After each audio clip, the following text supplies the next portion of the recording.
Hi everybody. In this class we are going to discuss about permanent tissues.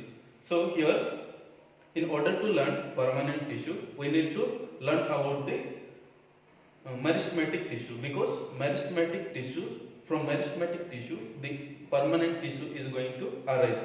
So here tissues are of two types mainly. They are meristematic tissue and permanent tissue. So meristematic tissue and permanent tissue. And we have discussed about the meristematic tissue. Today we are going to discuss about the permanent tissue.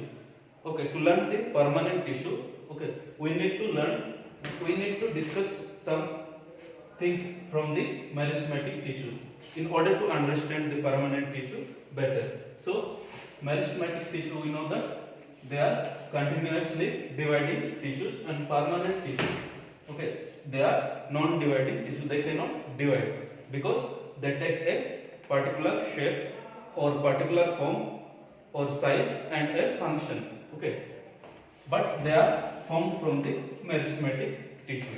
So here meristematic tissue, for example, here they are continuously dividing tissue. And this is shoot tip. Okay, shoot tip. They are continuously dividing tissue. These cells which are present at the shoot tip, they are going to undergo division. And okay, they form what? Few new cells. They generate new cells. Okay, they generate new cells. Okay, these are meristematic tissues.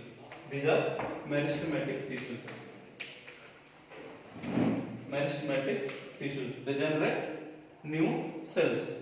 Okay, these new cells, they undergo division, or they may divide again, or they may take a particular shape or a size, or they may take a function. Okay, if they undergo division, they divide and they fill the structure. For example, this is the shoot tip.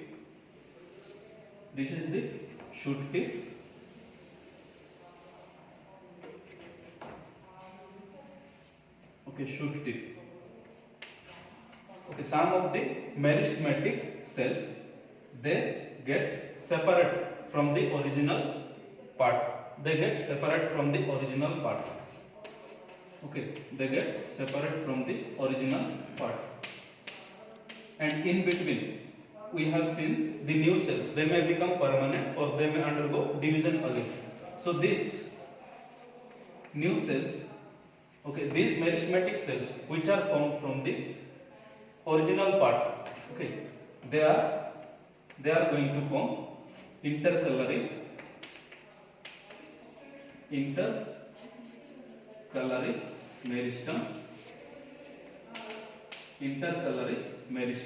and they are going to form what? Lateral meristem.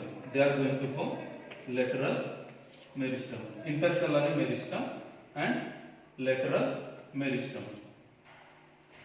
Intercalary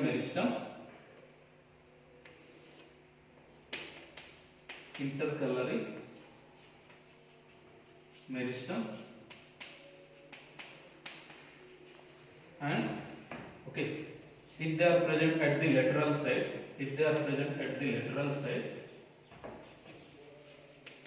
lateral meristem. Okay, lateral meristem. I have drawn this simple diagram to understand easily. Okay, these are original meristematic tissue. They undergo division to form new cells. These new cells again, they may divide, or else they may become permanent tissue. Okay, so these are the meristematic tissue meristematic tissue separated from the original tissue, original part, and they form what? Intercalary meristem. Intercalary meristem. From here we may find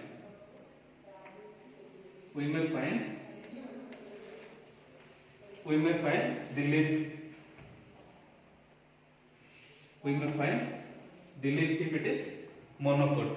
If it is monocot, and if it is not monocot, in near the meristem, intercalary meristem, we may find shoot. We may find shoot. Okay, we may find shoot. Now I am going to draw the diagram which is there in your textbook. Here you can see these are apical meristem. This is apical meristem.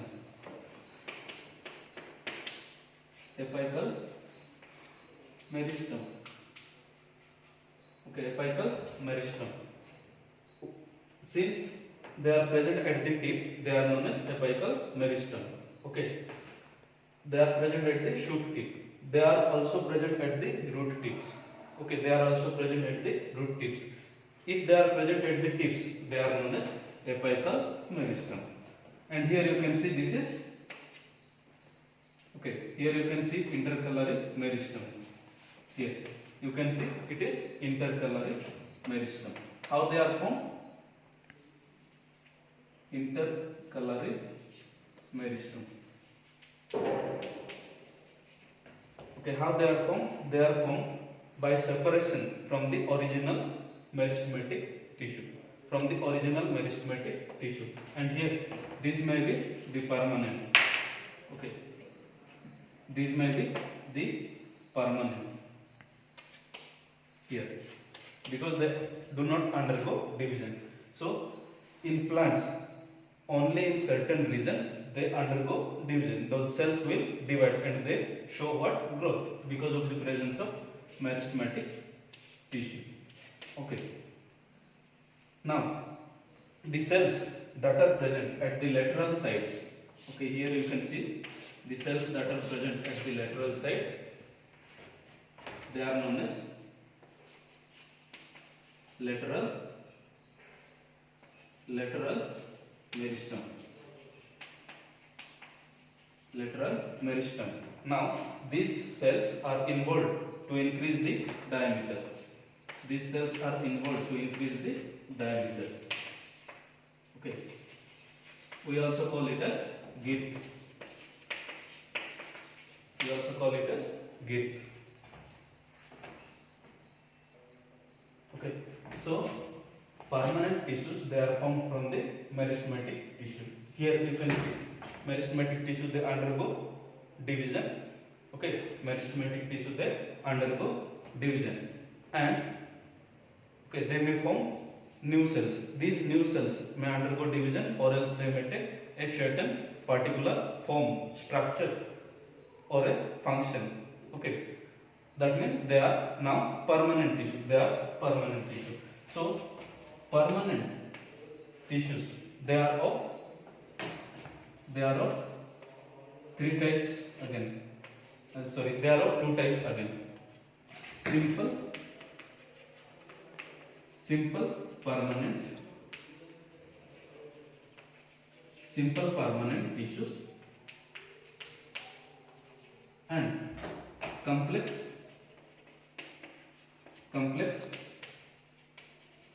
permanent tissues. Complex permanent tissues. Okay, so simple permanent tissue, again, since these tissues are made up of single type of cells, they are known as simple permanent tissue. Complex, since these tissues are made up of different types of cells. Here we see again parenchyma,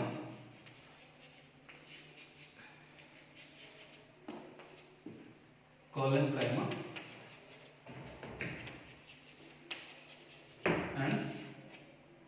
and sclerenchyma. and sclerenchyma. Simple permanent tissue, they are of three types again: parenchyma, collenchyma and sclerenchyma. Okay. Next, complex permanent tissue. They are again xylem and phloem. Xylem and phloem. So we know that xylem and phloem, they are complex because this xylem is again made up of four different elements. Okay, xylem is made up of four different elements: tracheids, vessels, xylem parenchyma and xylem fiber. And phloem is also made up of four different elements.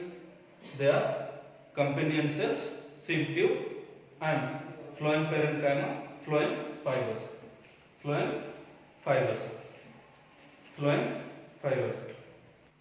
So here parenchyma, okay, parenchyma, and these are the characteristics. So first one is they are living cells because they have cellulose. Okay, their cell walls are made up of cellulose. And they are loosely packed. If they are loosely packed, we find intercellular spaces. See here, you can see they are loosely packed. And here you can see intercellular spaces.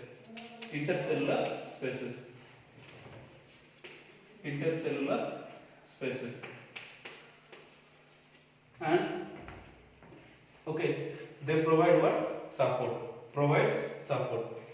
Next is they store food. Here you can see they contain chlorophyll. In case if they contain chlorophyll, they undergo photosynthesis. And if they contain chlorophyll, we call it as chlorenchyma. The parenchyma, if it contains chlorophyll, it is known as chlorenchyma. Okay, and they store what? Food. Okay, next characteristics is they provide buoyancy. Okay, in case of if it is aquatic plant, they have large air cavities.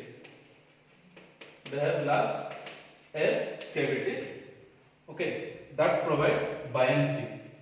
Okay, if they have large cavities, okay, and it provides buoyancy, we call them as parenchyma.